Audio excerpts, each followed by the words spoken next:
Welcome back, Pokemon trainers. This is Joe Brown, joined by my good bud, Brendan Lewis. How you doing, Brendan? I'm doing well, Joe. Thanks for asking. How are you? I'm all right. Thank you for asking after I asked you. You're welcome. I feel very appreciated right glad. now. So, we're here in round 3 coverage of the 2019 Moon Series VGC Regional Championships. I messed that up. So, well, it's a mouthful with these different formats that we have. It's hard to get all the information out there, but we do have it. We are in Dallas, Texas. We're having a lot of fun in the third round of Swiss, and I think this round should be pretty exciting with the people that we pulled for this match.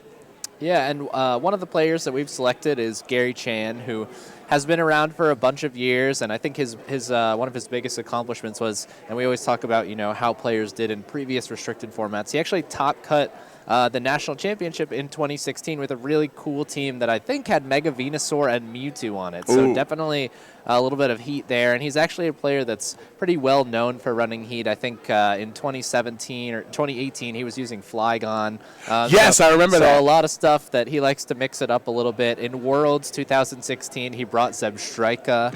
So definitely one of those players that likes to exploit niche Pokemon and do execute very specific game plans around them. So it's a lot of fun to watch him play. And he is going to be going up against Jake Powell, who's on a string of most recently top 8.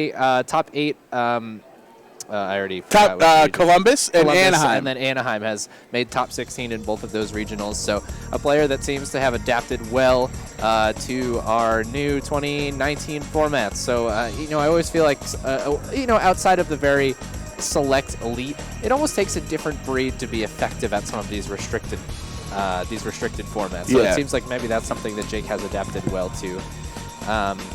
You got to have some type of cog in your brain that this type of format clicks with. It's like a different way of thinking almost sometimes. In some scenarios. I'll go to the grave with that one. You mentioned Gary's Flygon earlier. Yes. And if we're talking about 4 times weak to ice Pokemon, his other claim to fame is his love for Zygarde. Oh, that's right. Yes. So he etched it into his body. He got a Zygarde tattoo, which is commitment. I mean, I love Lucario. And I don't know if I'm putting Lucario on my body. He's hanging on to his 10% Zygarde there in his lap, which unfortunately has very limited viability in our format. He's only feeling 10% viable. Is a cool plush. Yeah, absolutely. Can we have a group initiative to make sure that Zygarde 10% earns 10% of CP on VGC stats? I think it does have some CP, but it definitely does not have 10% of the CP. I can tell you that. And I'm really looking forward to what Jake does. And as I recall, he's been running stuff that's very revolving around what's up in the meta. And I think a lot of times you can talk about how players that are able to take something that's very well prepared for and still place highly with it. I think there's definitely something to be said for that. When a lot of players, and I talked about this with Gavin earlier in the day, where he was like, yes, I'm bringing the Yveltal Groudon team.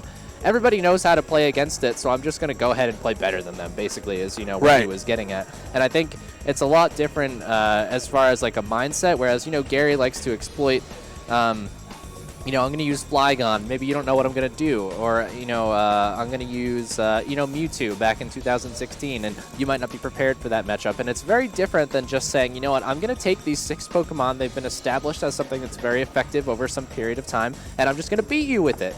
And I think it's kind of a good mashup of ideals as far as team building goes. But actually, as we see Jake's team go up on stream here, he's actually got a pretty unique set of Pokemon there, as he has selected both the Duskmane, Necrozma, and Azumarill, which we haven't seen too much. All right. So let's get into this. So and Gary's team is no slouch either. I might add here, but Gary has the Kyogre, Xerneas, Incineroar, Murkrow, Kartana, and Togedemaru as Jake with the Serena, Kyogre, Incineroar, Tapu Koko, Duskmane, Necrozma, and Azumarill.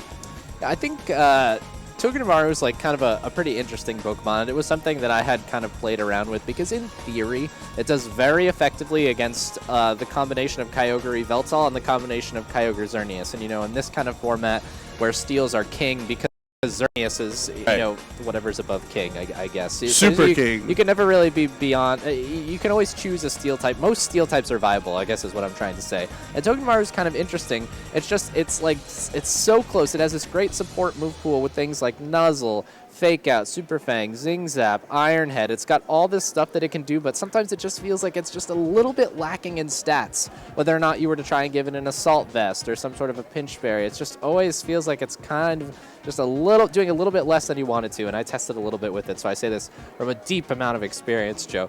But it's a really cool Pokemon, and we'll see if it's something that Gary's able to kind of make work. And Azumarill, kind of in its own right, you know, in previous formats, we've known it to be something that sets up Belly Drum and then just will kind of like Aqua Jet you over and over again. It's a little bit more difficult to pull that off because, you know, even this, here it is, Serena on the field is difficult to get around. If Sun is up, it's really not doing that much damage. There are a lot of water types that maybe it's not able to OHKO. So we'll have to see what kind of adaptation Jake has made, if we even see it at all. But before all else, we do have Togedemaru on the field here, Jake. Right, so get excited. Obviously, the Lightning Rod is the most common use of Togedemaru's ability, but he actually has 3 very effective abilities, all of them providing different utility depending on the matchups you're looking for and what you need to fill on your roster with your team of 6. But the Duskmane Necrozma here can go for a very strong Photon Geyser. It does have access to using a Z move. Duskmane was one of those Pokemon in the Sun series that felt like it always needed a different move, or a different item, excuse me. But we actually had a move miss there, and then the Ice Beam into the Serena, not even bringing it down to 50%. But this power will bring Kyogre well below, all the way down into the red. Right, so it looks like Gary made a good call, was able to get that Protect coming out from the Duskmane Necrozma. But going for that Super Fang, of course, it did miss, but it looks like we do have an Assault Vest Serena here, so it wouldn't have actually picked up the KO. So just kind of a little bit of HP that could have been gained from that Togedemaru Super Fang lost there. And Kyogre, of course, does take a Power Whip for its troubles. And being a very important restricted Pokemon, I think Gary's going to have to be a little bit more careful about preserving that. And I think he did get some good information knowing that some sort of play like the Super Fang plus Ice Beam is not quite enough to get that Serena this time. Now Duskmane Necrozma will switch out on Jake's side for a Kyogre of his own. Super Fang from Togedemaru does connect, so now the Kyogre already brought down to 50% of its HP. And an Origin Pulse from Gary will connect onto both of its Pokemon, but it is resisted by both, so it really does not do that much damage, even in the rain. And a knockoff from Serena lets Kyogre live on 1. That I would have expected the knockoff to at least do that much damage. Well, Kyogre was really low. Off. Right. It's a Walterium Z most likely then in that case, which of course is a new set that Kyogre can kind of run with the advent of our Moon series here. I think I'm still personally a bit more partial to Scarf. I think there are a lot of game plans. It's much easier. Well, especially when it's cold out now. It's much easier to, there you go. It's much more easy to execute a lot of game plans that have to do with Scarf. But a feint from Serena is going to pick up the knockout on Kyogre through the Protect there. And a nice play by Serena. Of course, you kind of expect that it's running that once you see the reveal of that Assault Vest item. Right, it has room for that 4th option, and it is so effective, as we saw, like Toxicroak use Feint a lot, Serena using Fate. It breaks through that Protect, so when a player thinks it's safe, it's not. And they are not safe from the wrath of Kyogre on this turn, because it is busted out the Hydro Vortex in the rain. This is one of the scariest things you can imagine in the Moon format, because it does so much damage. That poor Togedemaru never had a chance, but it will cling on to life thanks to its Focus Sash remaining at 1 HP. Unfortunately, it might be subject to a feint next turn, but for now it does hang on with that 1 HP. And it's interesting that we've seen what is, you know, barring something like an Electrium maybe on Kyogre, we do have 2 Walterium Kyogres here. After seeing a whole bunch of Scarves so far, I think both the Kyogres that we saw in the last 2 matches were Scarf. We've got a complete departure from that in favor of using those Z moves, the Hydro Vortex on Kyogre. And this is just a ridiculously powerful attack, Joe. You see how much damage, you know, just a Water Spout, a spread move can do. Now you take that move and you condense it into 1 slot. That is a really powerful, one of the most powerful moves that we have seen in VGC to date. And there is the Murkrow. Fun fact, the first ever shiny I got in Pokemon Go. There you I go. was walking through the streets and I got a shiny Murkrow. So thank you, Gary, for representing that for me here. Kartana with the Smart Strike into the Serena. Not enough, just barely. Not enough for it, but actually the high jump kick misses, and when it misses, it does 50% recoil, so the Serena knocks itself out. So we can say like Kartana like passively got the knockout there. It did kind of. Unfortunately, it doesn't get the Beast Boost for a passive knockout. Dodging out of the way does not actually inflict any damage from Kartana itself. And that miss from the Super Fang earlier, maybe finally coming back around here, evening things out. Of course, the miss for a high jump kick is much more impactful than the miss for a Super Fang is, as you do take that 50% health. And this is a really pretty strong offensive position, it looks like, for Gary here. Of course, it does kind of come down to whether or not Kartana is running the knockoff that would allow it to be a little bit more effective against that Necrozma Duskmane. And then, of course, Necrozma Duskmane occasionally will run something like a Brick Break in much the same way that Solgaleo will run Superpower in order to hit opposing Steel types, to hit Incineroar. So there are some techs that will definitely kind of change the position here. And, of course, the kind of wild card is Murkrow, which will do a ton of damage to Necrozma Duskmane if it is carrying something like a Foul Play. There is a Sacred Sword from Kartana that will knock out the Kyogre. So now Kartana getting the Beast Boost activation, a +1 in its attack stat. Foul Play from the Murkrow will bring Duskmane down to half of its HP, but we see an item activation, so that is the weakness policy, increasing his attack and special attack by 2 stages. Sunsteel Strike from this now +2 Duskmane Necrozma here will be very strong into the Murkrow if you went for it, but no! Look how strong the resisted attack into Kartana, it did over half of its HP. And now we have to remember, Gary's last Pokemon is a 1 HP Togedemaru in the back. Right. So this is a crucial turn for him. Yeah, there's still a lot of interesting stuff that's going on here. As we do see that Azumarill hit the field, it's very interesting Pokemon. It will be threatening a lot of damage, definitely onto the Murkrow slot, and even potentially onto the Kartana slot. It does get access to moves like Ice Punch and Superpower that it could opt to run. You know, we don't really know what kind of set of, we've never seen it in this format. It could do a whole lot of things. But really what jumped out that turn was the power of Necrozma Duskmane at those +2 stages of attack. It's a 2-hit KO with a resisted move from that Sunsteel Strike. And honestly, Joe, I was kind of hoping we'd get to see a Searing Sunray Smash, but that's still a lot of damage. Yeah, that would have been cool. We'd probably still be talking about it with the animation for it, but maybe throughout the rest of the weekend we can get that. Seems like Kyogre has that Z move slot for him. But an Aqua Jet from Azumarill will not knock it out, obviously, since it is resisted. But this Leaf Blade will take down Azumarill. So another KO for this Kartana. That is an additional Beast Boost. He's at +2. He would be faster than the Necrozma, so he can go for a neutral Sacred Sword at +2 would pretty much wrap this up. Right, and a Foul Play will be able to clean this up here. And with the boosted attack, I think you're right, Joe, that potentially a Sacred Sword. And, of course, Kartana does sometimes run knockoff. We haven't seen its item revealed yet. And the match is just going to be forfeited as Duskmane is slower than the other 2 Pokemon, plus there's still a Togedemaru in the back. So really interesting. We've seen a lot of different Steel types in this matchup, too, that we haven't really seen on stream very frequently at all, with the Duskmane, the Togedemaru, and, of course, Old Faithful Kartana still hanging around, taking 2 knockouts in that game, and, of course, a passive knockout, one of them, like you said, dodging that high jump kick. So kind of interesting in the sense that, I was talking about, Jake, likes to run stuff that maybe is a little bit closer to the meta, but actually we're seeing 2 kind of rogue teams butt heads right now. And early on in the day, we saw, a matchup between 2 very well-established archetypes and their support Pokemon. You're familiar with the interactions. You kind of have an idea of what some of the flowcharts look like. But both players just this is, uncharted territory for both of them here.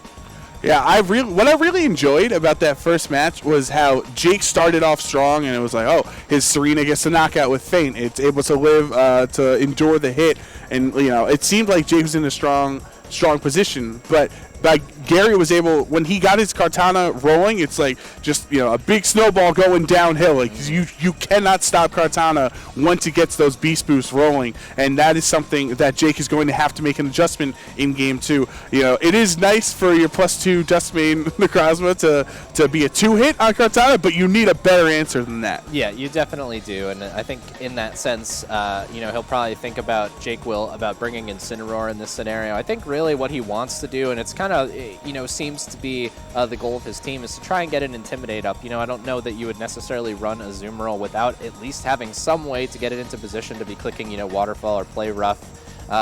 Given that Aqua Jet is kind of, not as effective in this format as it was in the past. So I think the combination of Incineroar, Necrozma, Duskmane, and Kyogre is really what Jake wants to be kind of playing to. And if he can get that Trick Room up, I think we'll see a little bit of a different game here. Well, we have Duskmane, Necrozma, and Serena as the lead for Jake again. And now for Gary, the Kyogre Incineroar lead, so there will be an Intimidate. That is one of the differences between Duskmane and regular Solgaleo, is that Duskmane with the Prism Armor ability can be intimidated, where regular Solgaleo has the full metal body, so his stats can't be dropped. Right, and it looks to me as though the winner of this position here on turn 1 is Serena there. It's not really being heavily threatened. We saw that Ice Beam fail to do 50% to it in game 1. The rain is up, so a Flare Blitz from Incineroar is not doing a whole lot. So it looks like this might be an okay position for Jake to start threatening from that slot. Duskmane still somewhat threatened here by Kyogre, assuming it does have that Waterium Z, which would do a lot of damage to Duskmane Necrozma, and of course Incineroar kind of its natural enemy there. Duskmane will protect here on turn 1, wants to bait out the fake out or the knockoff, or even just wants to take a quarter of the damage from a potential Z move, which is actually what's going to happen here. So Gary showing off his Kyogre and his Hydro Vortex on it. We don't know if it's Origin Pulse or Water Spout or any of the myriad water attacks that Kyogre can use in this format. But what we do know, it is very strong, and even through Protect should do some solid damage there. There, yeah, that's a lot of damage. So that probably would have knocked out then. Yeah, I think it would have been very close. It's tough to say, maybe a roll there. And Incineroar's going to finish the turn, or I'm sorry, he's going to move before Serena, which is going to get the opportunity to Power Whip Kyogre again. But actually very important play there from Incineroar, getting that Assault Vest knocked off of Serena, which is likely now in range for an Ice Beam without that item boosting its special defense. I do get surprised whenever I face off against Serena's, and you expect it to be faster. Like the fact that Serena was slower than Incineroar, it is sometimes shocking. I understand how and why people do it, but you would assume you'd want to be a little faster than like a slow Pokemon in Incineroar, because now Kyogre can just Ice Beam that slot because it's so slow. Well, I think it's certainly possible that Jake has definitely constructed his team with the Trick Room mode in mind, right? So it's definitely within the realm of possibility, and it seems almost likely, given that it just undersped Incineroar, that it is Brave Serena, so that you can do a little bit more damage when Trick Room is up there. As a Azumarill here, Shiny takes the field. Origin Pulse will hit both of Jake's Pokemon, but it is resisted, so it's not going to do too much to either of them. And a Flare Blitz from Incineroar in the rain into the Serena. Nice move from Gary, not targeting Duskmane and going for the knockout. So Serena is down. That means that Incineroar later on, he can switch out and go for fake outs. There's no Queen's Majesty to block that. I think that was a great turn from Gary to get rid of Serena, which seemed like it gave Gary's team a lot of problems. Yeah, it definitely did, and I think Gary prioritizing knocking out the Serena was definitely the right move for him. But Jake is able to get a very threatening sweeper in Trick Room, that Azumarill, onto the field alongside his Trick Room setter. Unfortunately, he still is being threatened with a lot of damage from that Kyogre. A Thunder onto Azumarill would likely knock it out with a little bit of chip damage there. An Origin Pulse onto the Necrozma Duskmane is going to do a lot of it. And of course, Incineroar being on Gary's side of the field is definitely discouraging you a little bit from trying to set Trick Room up. Right, Incineroar sees the obvious Aqua Jet going into that slot, so he decides to bounce, and in comes Kartana, which will resist a Aqua Jet. Thunder from the Kyogre will target the Azumarill and take that out clean. Really had no chance of hanging on from that one. And now it's up to Duskmane, and what he goes for will have the Trick Room. So now for the next couple of turns, for the next 4 turns, the dimensions are twisted, and the slower Pokemon will outspeed the fast Pokemon. Right, and this is, kind of the position that I think Jake was probably looking for most of the game here. And it's actually not even Kyogre in the back, it's Incineroar that he brings in as his last Pokemon. So he's opted to leave Kyogre on the bench, which I guess, it's understandable in the sense that in Game 1 he was facing off against opposing Kyogre, Kartana, and Togedemaru. But when you do kind of play towards that Trick Room mode, you really want something that will click Water Spout a whole bunch of times once you get your speed control up. But in this scenario, it looks like maybe Incineroar might have even been the way to go. Kartana will switch out back into Incineroar. That slot just keeps switching those two for the last couple of turns, getting another Intimidate important onto both of Jake's physical attackers. Kyogre will protect, doesn't want to take a fake out or a knockoff or anything, but a Photon Geyser from Duskmane will target the Kyogre, which protected, and the Flare Blitz in the rain being resisted is really not going to hurt this. Not at all. The HP stat barely even changed. Yeah, and it looks like it's going to be kind of difficult as we've seen all of the moves on Jake's Necrozma at this point. It's not carrying a fighting move, and it looks likely that Gary's Incineroar is just, I'm not really sure how Jake's going to knock it out here unless he's carrying something like a fighting tech on his own Incineroar. There's just no way for Jake to do any damage to it, and it has gotten the Intimidate down onto both of these physical attackers. There's nothing left for him to cycle out, and it's going to be, he's kind of just going to have to attack it a whole bunch of times and hope for a misplay, hope for some critical hits, maybe some missed Origin Pulses on Gary's side, but definitely a really strong position for Gary after that Incineroar switch. There is the fake out from Incineroar, making Duskmane immobile this turn after it flinches, and the Flare Blitz from Incineroar into Kyogre. Really, it might have barely done double-digit damage into it. And an Origin Pulse does connect onto both targets, so Gary is having a good time with these Origin Pulses right now. Will take down the Incineroar and bring down the Duskmane Necrozma very, very low. The rain does stop, but that will not stop Gary from winning this round 3 set. Yeah, and he's going to be able to clean it up here with any combination of attacks from these two Pokemon. And unfortunately for Jake, it just looked like he was finally able to get his Trick Room up in the mid-game of Game 2 here. But by the time he had got the Trick Room up, his Azumarill and his Serena had already been knocked out. So those two sweepers that actually might have been able to, get some offense generated against Gary's team were already long gone by the time that Trick Room went up. And I think, it was probably, it was difficult, right? Because Gary, that Kyogre was pumping out a lot of damage throughout the whole series, and it was really difficult for Jake to actually get into position to set that Trick Room up because of, how slow Necrozma Duskmane is. It's threatened by a lot of Pokemon that Gary has on his team. But I think he really, Jake really needed to think about a way to get himself into a position to go for something just like a fake out Trick Room, and then still have Azumarill in the back, still have Kyogre in the back. And that mode that he's very, with the Brave Serena, very clearly set his team up for was just not something he was able to realize in this matchup against Gary was able to stop it before it, was able to start. And I think, just even turns where it's like, I have a Azumarill in against an Incineroar. Well, I'm going to switch it out into Kartana, and then the Aqua Jet. Oh, okay, well, now it's a Kartana that's weak to fire. I'm going to Flare Blitz, and in comes Incineroar. So things like that where Gary was just ahead and there was no answers remaining because Jake was already down a couple Pokemon. Right, yeah. So you just keep it going. Yes. You can keep that recycling chain going forever. Yeah, and it was definitely well played by Gary, and you can kind of tell that his team is really based on just kind of getting Kyogre going. He's got a lot of support for it in the Kartana, the Togedemaru, the Murkrow, a lot of ways to really just kind of enable Kyogre, and I believe it was in Game 2 on the field for the entire game and just kind of consistently clicking attacks, and there was just really no way, not a way that Jake had to effectively weather that enough to get himself into position. So really well played by Gary. It's always interesting. I loved seeing the Togedemaru Murkrow. Yes, shout out to Togedemaru and Murkrow. That was really cool to see. And again, big congratulations to him. I think he had taken some time off for events, but he's definitely making his presence known here at 3-0 at pretty much the biggest regional of the year here. So big congratulations to Gary.